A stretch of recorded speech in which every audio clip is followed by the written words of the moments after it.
¿Sabías que en este preciso momento, mientras escuchas estas palabras, es posible que alguien en tu vida esté utilizando contra ti técnicas psicológicas tan sofisticadas y destructivas que podrían considerarse verdaderamente diabólicas? No estoy hablando de metáforas o exageraciones dramáticas. Como César Saint-Louis nos advirtió en las cartas del diablo a su sobrino, el mal más efectivo es aquel que se disfraza de bondad, que se infiltra en nuestras vidas con una sonrisa, con palabras dulces, y que lentamente va desmantelando nuestra realidad, hasta que ya no reconocemos ni siquiera nuestra propia identidad.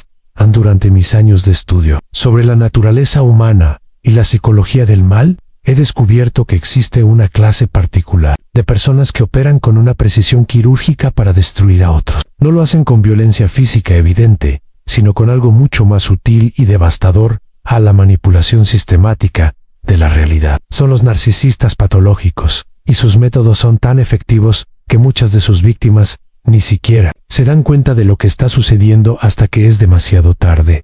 Hoy vamos a explorar juntos 6 tácticas que estos individuos utilizan con una precisión que podría considerarse sobrenatural en su capacidad destructiva. Pero antes de continuar, debo advertirte algo importante en sí. Mientras escuchas esta descripción, comienzas a reconocer patrones en tu propia vida. Si sientes esa extraña sensación de déjà vu mezclada con horror, no estás loco. Tu intuition probablemente está tratando de decirte algo que tu mente racional ha estado negando durante mucho tiempo. Lewis escribió una vez que el diablo es un mentiroso perfecto, porque mezcla verdades con mentiras de tal manera que resulta imposible distinguir una de otra. Esta es precisamente la primera táctica que utilizan los narcisistas a la construcción de una realidad alternativa tan convincente que terminas dudando de tus propios sentidos. Imagínate por un momento que eres un navegante en alta mar. Tienes tu brújula, tus mapas, tus instrumentos de navegación. Confías en ellos porque durante años te han llevado a puerto seguro. Pero ahora, alguien a bordo de tu embarcación comienza sutilmente a alterar tus instrumentos. No los completamente. Eso sería demasiado obvio. En su lugar, los desajusta gradualmente, grado por grado, día tras día. Al principio, las diferencias son tan pequeñas que las atribuyes a errores normales. Pero con el tiempo, te encuentras completamente perdido en el océano, sin saber dónde está el norte verdadero. Esta es la esencia de lo que los psicólogos llaman gaslighting. Pero los narcisistas lo elevan a un arte diabólico. No se conforman con hacerte dudar de un evento específico. Construyen sistemáticamente una versión alternativa de la realidad donde tú eres el problema, donde tu percepción está distorsionada, donde tu memoria es defectuosa. Lo hacen con una paciencia que resultaría admirable si no fuera tan destructiva.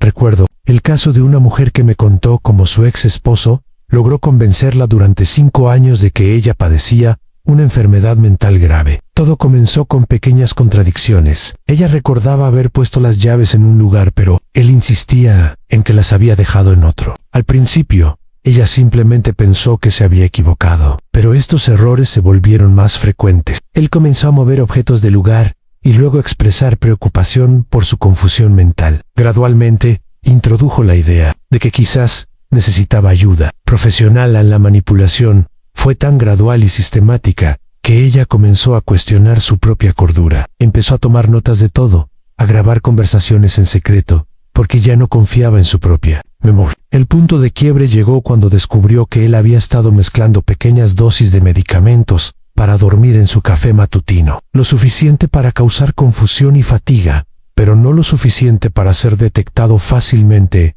Esta primera táctica es particularmente insidiosa porque ataca el fundamento mismo de tu identidad, tu capacidad para percibir y procesar la realidad. Lewis entendía profundamente este principio cuando escribió sobre cómo el mal opera, no a través de ataques frontales, sino mediante la erosión gradual de la verdad.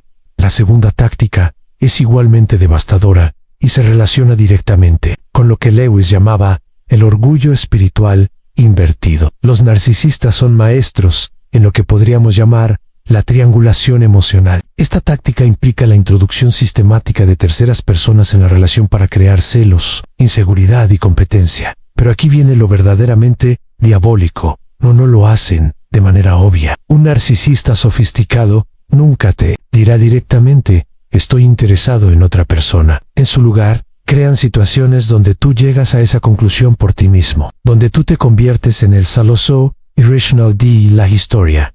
Permíteme explicarte cómo funciona esto, con una analogía que Lewis habría apreciado. Imagina que eres un jardín cuidadosamente cultivado. El narcisista no viene con un hacha para destruir tus plantas, eso sería demasiado evidente. En su lugar, introduce sutilmente especies invasoras que parecen hermosas al principio, pero que lentamente van chupando todos los nutrientes del suelo. Al mismo tiempo, te hace creer que el problema no son estas nuevas plantas, sino que tú no estás cuidando bien tu jardín. A la triangulación funciona de manera similar. El narcisista introduce constantemente referencias a otras personas anexas, parejas que eran más comprensivas, colegas que realmente entienden su trabajo, amigos que nunca lo juzgan como supuestamente tú lo haces. No son declaraciones directas de infidelidad, sino comparaciones constantes que te hacen sentir inadecuado, reemplazable y desesperadamente ansioso por demostrar tu valía. Conocí a un hombre que me describió como su pareja narcisista. Solía hablar constantemente de su mejor amigo del trabajo. Nunca cruzó líneas obvias, nunca admitió ningún tipo de interés romántico, pero las referencias eran constantes. A Miguel me envió el meme más gracioso hoy. Miguel entiende realmente los desafíos de mi trabajo. Miguel dice que debería tomarme unas vacaciones. Lo verdaderamente perverso era que cuando este hombre expresaba incomodidad con la frecuencia de estas menciones, su pareja lo acusaba de ser inseguro y controlador. Le decía que era tóxico, querer limitar sus amistades, que estaba proyectando sus propias inseguridades en una relación, perfectamente inocente, pero la realidad era que cada mención de Miguel estaba calculadamente diseñada para crear ansiedad y competencia. Era una forma de mantenerlo en un estado constante de esfuerzo, por demostrar su valía, de hacerlo sentir que tenía que competir constantemente por la atención y el afecto, que debería ser suyo por derecho en una relación saludable. A la tercera táctica es quizás la más siniestra de todas, porque ataca directamente lo que Lewis consideraba el núcleo de la dignidad humana, a nuestra capacidad para el amor genuino y la conexión auténtica. Los narcisistas practican lo que podríamos llamar el bombardeo de amor seguido por la retirada calculada. Esta táctica opera en ciclos perfectamente diseñados para crear adicción emocional. Es como si hubieran estudiado los principios de condicionamiento operante y los hubieran perfeccionado para crear dependencia psicológica. Primero, inundan a su víctima con una atención y un afecto tan intensos que resultan abrumadores. Te hacen sentir como si fueras la persona más especial del mundo, como si hubieran estado esperando toda su vida para encontrarte. Pero aquí está la trampa diabólica.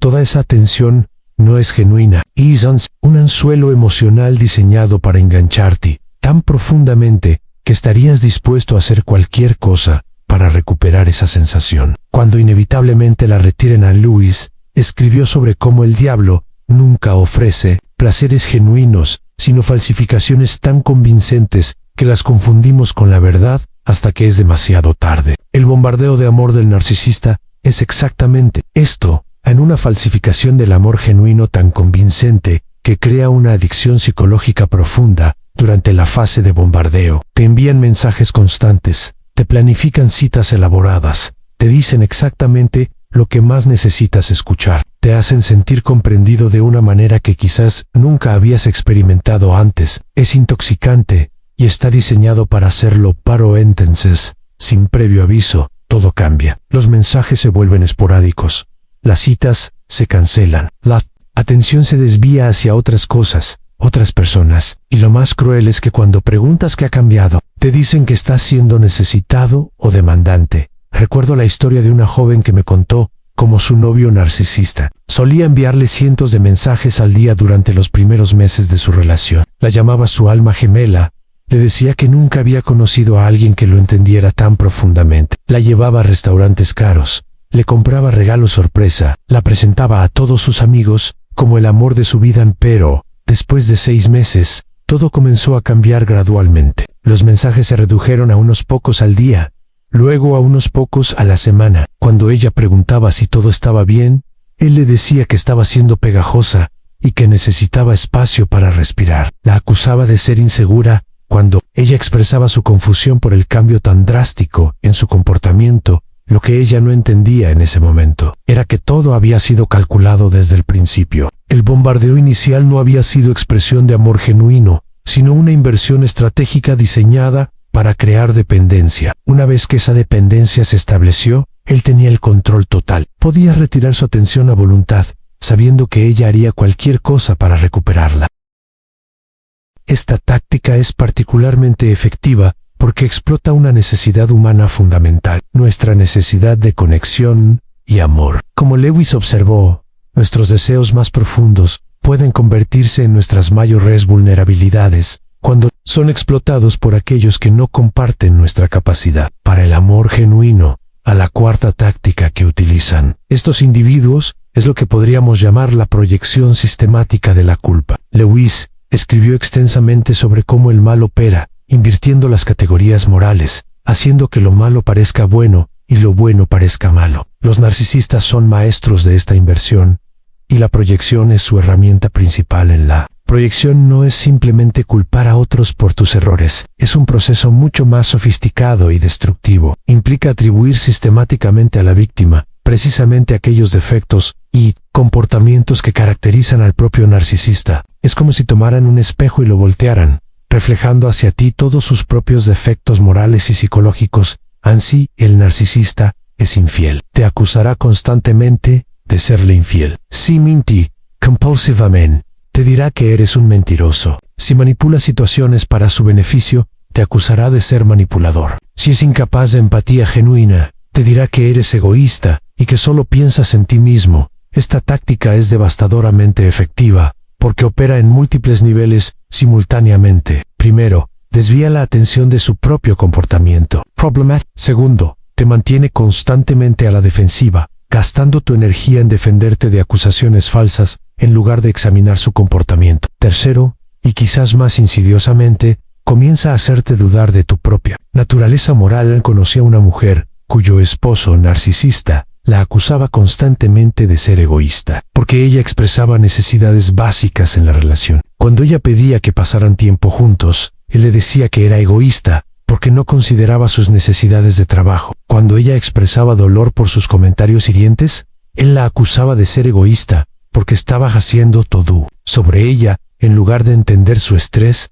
Mientras tanto, él tomaba todas las decisiones financieras importantes, sin consultarla, planeaba vacaciones sin considerar sus preferencias, y esperaba que ella reorganizara su horario constantemente, para acomodar sus caprichos. Pero cada vez que ella señalaba estos comportamientos, él los reenmarcaba como evidencia de su generosidad y sacrificio, y sus objeciones como prueba de su egoísmo. Con el tiempo, ella comenzó a creer genuinamente que era una persona egoísta. Comenzó a cuestionar cada pensamiento, cada sentimiento, cada necesidad que tenía. Se disculpaba constantemente, incluso por cosas que no había hecho. Había internalizado completamente la imagen distorsionada de sí misma que él había creado a través de la proyección constante en Lewis. Entendía que este tipo de inversión moral no es simplemente un error de percepción, sino una forma de violencia espiritual. Ataca la capacidad de la persona para distinguir entre el bien y el mal, para confiar en su propia brújula moral. Es una forma de asesinato del alma que deja a la víctima moralmente desorientada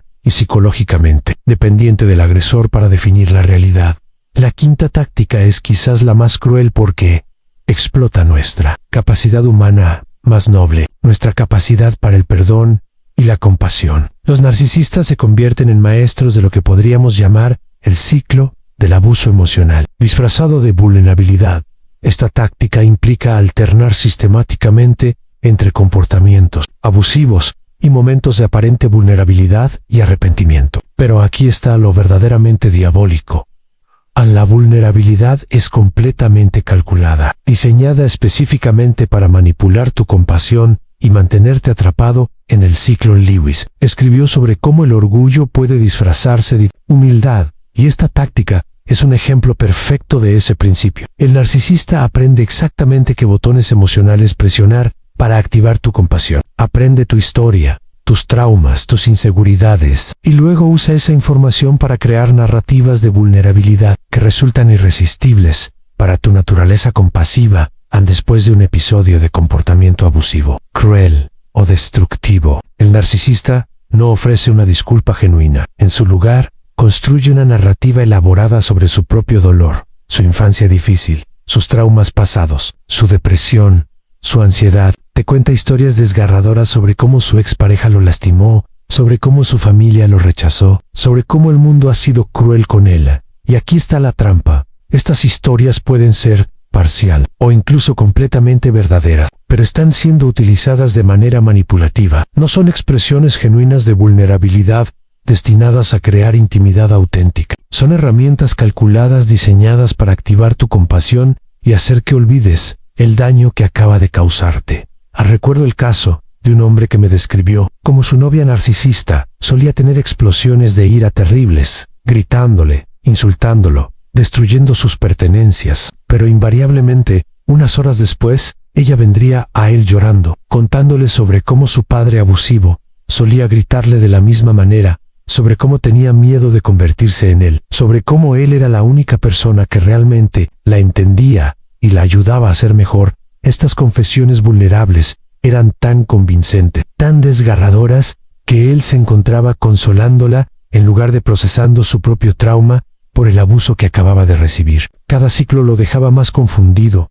más atrapado, más convencido de que él era la clave para su sanación, que abandonarla sería cruel e inmoral. La genialidad diabólica de esta táctica es que transforma tus mejores cualidades, tu compassion y tu capacidad para el perdón, en cadenas que te mantienen atrapado. Te convierte en cómplice de tu propio abuso al hacerte sentir que tienes la responsabilidad moral de salvarlos de su dolor. Lewis entendía profundamente cómo nuestras virtudes pueden ser corrompidas y utilizadas contra nosotros. Escribe sobre cómo el diablo es más peligroso cuando nos tienta a través de nuestros mejores impulsos, cuando nos convence de que estamos siendo nobles y virtuosos, mientras en realidad estamos siendo destructivos hacia nosotros mismos y hacia otros. Finalmente, llegamos a la sexta y quizás más devastadora táctica, la destrucción sistemática de tu red de apoyo social. Los narcisistas entienden intuitivamente que el aislamiento es fundamental para mantener el control. Como depredadores emocionales, saben que necesitan separar a su presa del rebaño para poder atacar sin interferencia. Esta táctica es particularmente insidiosa porque no se presenta como aislamiento directo. El narcisista nunca te dirá: no quiero que veas a tus amigos. En su lugar, hace que el costo social y emocional de mantener otras relaciones sea tan alto que gradualmente eliges el aislamiento por ti mismo. Lewis escribió sobre cómo el mal opera mejor en la soledad, en el aislamiento, donde nuestros pensamientos pueden ser distorsionados sin la corrección que viene de la comunidad genuina. Los narcisistas explotan este principio con una precisión que resulta escalofriante. El proceso comienza sutilmente. Hacen comentarios ocasionales sobre tus amigos. ¿Notaste cómo María siempre habla de sí misma cuando estamos con ella? Pedro parece un poco celoso de nuestro éxito como pareja. Tu familia siempre te hace sentir mal cuando los visitas. Estos comentarios se presentan como observaciones preocupadas, como si solo tuvieran en mente tu bienestar. Gradualmente, estas observaciones se vuelven más frecuentes y más elaboradas. El narcisista comienza a construir narrativas detalladas sobre cómo cada persona en tu vida es tóxica, manipulativa o dañina para ti. Desarrolla una explicación convincente para cada relación. Tu mejor amiga está celosa de tu felicidad. Tu hermano es codependiente y te arrastra hacia abajo. Tus colegas te están usando. Pero la verdadera genialidad de esta táctica radica en cómo crean situaciones que parecen confirmar estas narrativas. Si tu mejor amiga expresa preocupación por tu relación, el narcisista señala esto como evidencia de sus celos. Si tu familia nota cambios preocupantes en tu comportamiento, esto se presenta como prueba de su toxicidad y control simultáneamente. Hacen que sea cada vez más difícil mantener estas relaciones. Programan eventos especiales precisamente cuando tienes planes con amigos. Crean dramas o crisis que requieren tu atención inmediata justo cuando estás planeando visitar a tu familia. Se ponen enfermos o necesitados cada vez que intentas tener tiempo social sin ellos.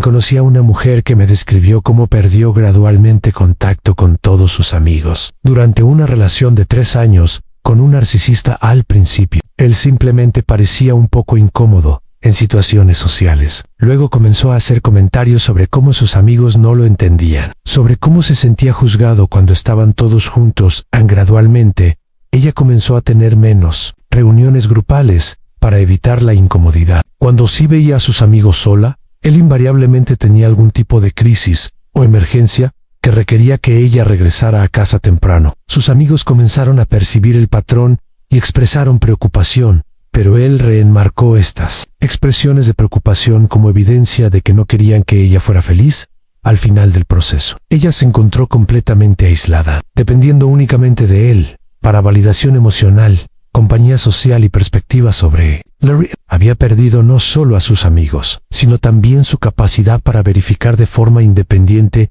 si sus percepciones sobre la relación eran precisas.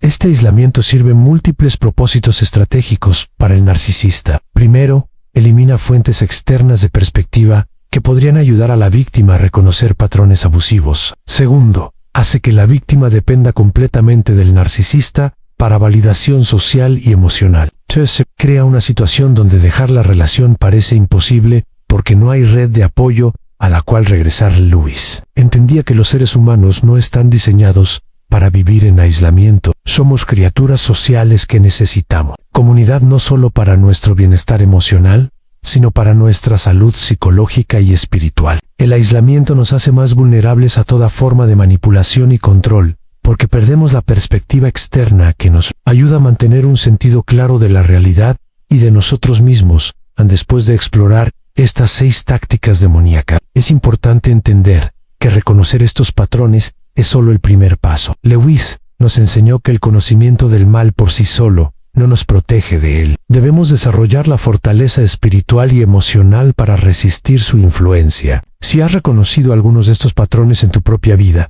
quiero que sepas que no estás loco, no estás exagerando y no estás solo.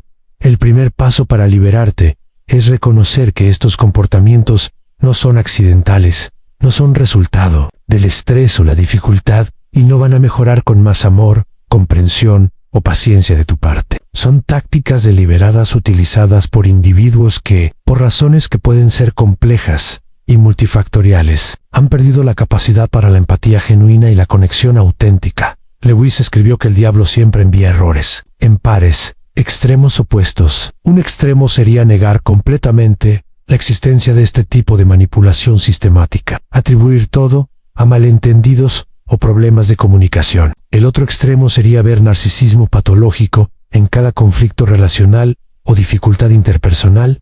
A la verdad, como siempre, está en el medio. Estas tácticas representan un patrón sistemático de comportamiento que es cualitativamente diferente de los problemas relacionales normales. Se caracterizan por su naturaleza calculada, su persistencia a lo largo del tiempo y su efecto destructivo en la capacidad de la víctima para confiar en su propia percepción de la realidad en sí. ¿Te encuentras en una situación donde reconoces estos patrones? Es crucial que busques apoyo externo. Esto puede significar terapia individual con un profesional que entienda el trauma narcisista, grupos de apoyo para sobrevivientes de abuso emocional, o simplemente reconectarte con amigos y familiares de confianza que puedan ofrecerte perspectiva externa. Recuerda que salir de estas situaciones no es simplemente una cuestión de fuerza de voluntad o decisión. El condicionamiento psicológico que resulta de estas tácticas es real y profundo. Puede tomar tiempo deshacer los patrones de pensamiento distorsionados, reconstruir tu confianza en tu propia percepción y desarrollar límites saludables. Lewis nos recordó que somos más fuertes de lo que creemos, pero también más vulnerables de lo que nos gusta admitir. Esta paradoja es particularmente relevante cuando se trata de manipulación psicológica sofisticada. Reconocer nuestra vulnerabilidad no es una debilidad, es el primer paso hacia la sabiduría y la protección real. Es importante también entender que el perdón genuino no requiere que permanezcas en situaciones abusivas o que expongas a repetidos daños. Lewis escribió extensamente sobre el perdón, pero siempre dentro del contexto de la justicia y la protección de los inocentes. Perdonar no significa olvidar las lecciones aprendidas o ignorar patrones de comportamiento destructivo. En el camino hacia la recuperación, implica reconstruir tu relación con la realidad, con tu propia intuición y con tu capacidad para relaciones auténticas y saludables. Implica aprender a distinguir entre amor genuino y manipulación disfrazada de amor, entre vulnerabilidad auténtica y victimización calculada, entre conflictos relacionales normales y abuso sistemático.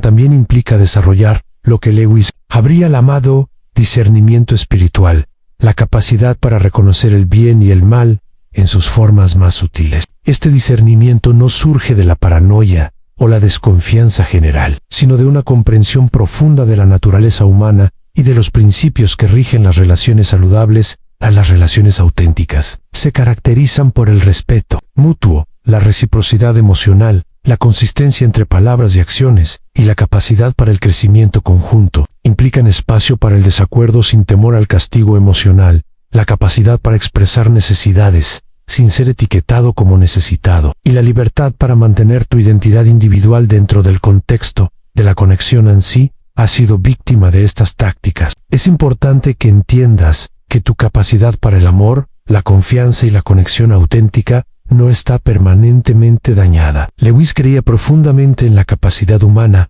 para la redención y la renovación. El trauma puede cambiarnos, pero no tiene que definirnos o limitarnos para siempre en la sanación. Es posible, pero requiere tiempo, apoyo y frecuentemente ayuda profesional. Requiere la paciencia para reconstruir tu confianza en tu propia percepción, la compasión hacia ti mismo por haber sido vulnerable a la manipulación, y la sabiduría para aprender de la experiencia sin cerrarte completamente a futuras conexiones auténticas. Ahora quiero dejarte con una reflexión final que Lewis habría apreciado. El hecho de que existan individuos capaces de estas tácticas destructivas no debe hacernos cínicos sobre la naturaleza humana, o pesimistas sobre la posibilidad de amor genuino y conexión auténtica. Por el contrario, debe aumentar nuestro aprecio por estas cualidades cuando las encontramos en su forma verdadera. Han, la existencia del mal no niega la realidad del bien, la confirma. Por contraste, la existencia de la manipulación no invalida el amor auténtico, hace que sea aún más precioso cuando lo encontramos. La capacidad humana para la crueldad calculada existe junto con nuestra capacidad igualmente real para la compasión. La generosidad y el sacrificio genuinos en Lewis nos enseñó que somos criaturas capaces, tanto de gran bondad como de gran maldad, y que nuestra tarea es cultivar conscientemente aquellas cualidades que nos acercan a nuestro potencial más elevado, mientras permanecemos vigilantes contra aquellas que nos llevan hacia la destrucción en sí. Este contenido ha resonado contigo. Si has reconocido patrones que necesitas abordar en tu propia vida, te invito a que no te quedes callado. Comparte este mensaje con alguien que pueda necesitar escucharlo. Dale like si te ha sido útil, porque eso me ayuda a llegar a más personas que podrían beneficiarse de esta información. Y suscríbete al canal para más contenido que te ayude a navegar las complejidades de las relaciones humanas con sabiduría y discernimiento. Recuerda, reconocer estas tácticas no te hace paranoico. Protegerte de la manipulación no te hace cerrado, te hace disponible para conexiones genuinas. Y buscar ayuda cuando la necesitas no te hace débil, te hace valiente. Tu bienestar emocional y psicológico es importante y mereces relaciones que te nutran, te respeten y te permitan florecer como la persona única y valiosa que eres.